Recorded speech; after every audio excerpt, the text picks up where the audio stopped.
बबुआ रोवत बाड़ी दुआरा पमाई तुमे हरी मेलू भइलानु हो।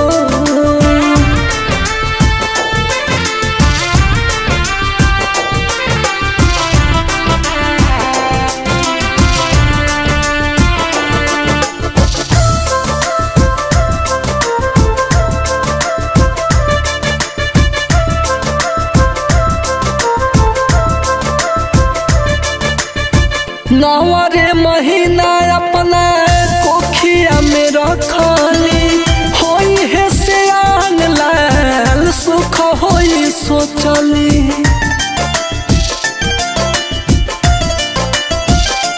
हाँ नवरे महीना अपना कोखिया में रखली होई है सियान लाल सुख होई सोचली।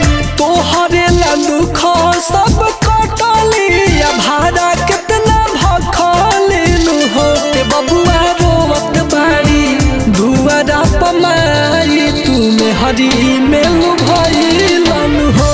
बबुआ रोवत बाड़ी दुआरा पमाई तुमे हरी मेलू भइलानु हो।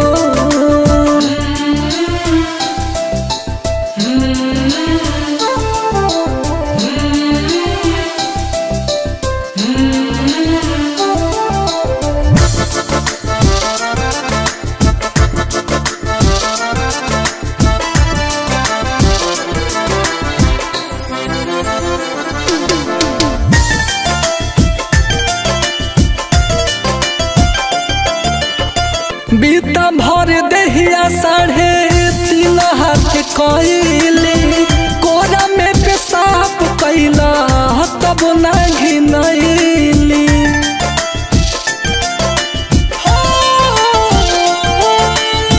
बीता भर दहिया 3.5 हाथ कइली कोरा में पेशाब कैला तब ना घिनैली।